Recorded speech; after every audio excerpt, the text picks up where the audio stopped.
Class చదువుతున్నాం. మా madam పేరు విష్ణుకుమారి. హాస్టల్ ఎస్సీ హాస్టల్, ఆశ్రమ పాఠశాల, సాయిపూర్.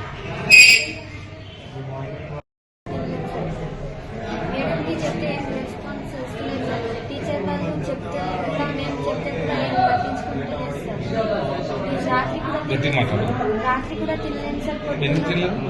రాత్రి కూడా మొత్తం అన్నం మెత్తగా ఉన్నాయి, పురుగులు వస్తున్నాయి సార్. మొత్తం పప్పు కూడా ఇట్లా నీళ్ళలాగా పోతున్నాయి ప్లేట్లు వేసి.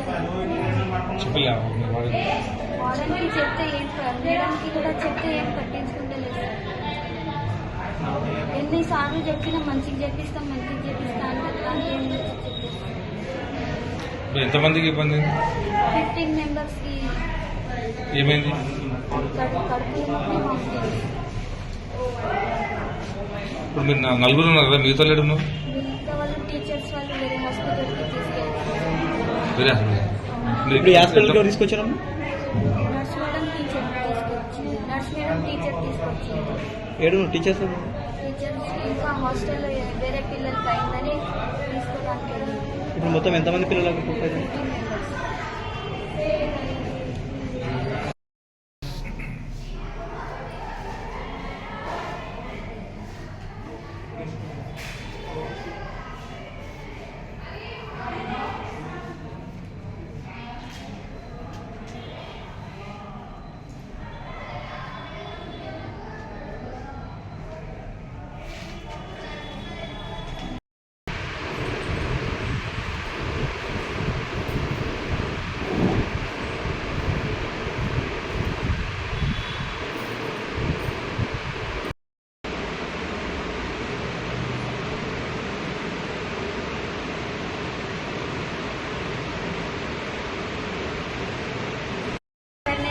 చదువుతున్నాం.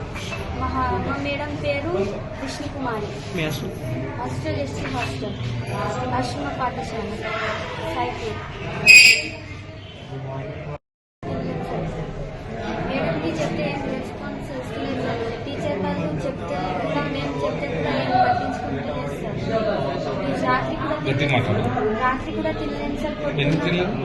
రాత్రి కూడా మొత్తం అన్నం మెత్తగా ఉన్నాయి, పురుగులు వస్తున్నాయి సార్. మొత్తం పప్పు కూడా ఇట్లా నీళ్ళలాగా పోతున్నాయి ప్లేట్లు వేసి. వారానికి చెప్తే ఏం, మేడంకి కూడా చెప్తే ఏం పట్టించుకుంటలేదు సార్.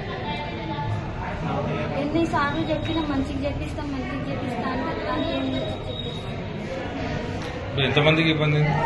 15 మెంబర్స్కి ఏమైంది? కడుపులు నొప్పి, వామిటింగ్స్. ఇప్పుడు మీరు నలుగురు ఉన్నారు కదా, మిగతా లేడు? మిగతా వాళ్ళు టీచర్స్ వాళ్ళు వేరే హాస్పిటల్కి తీసుకెళ్ళారు. వేరే హాస్పిటల్ తీసుకొచ్చారు. నర్స్ మేడం టీచర్ తీసుకొచ్చింది.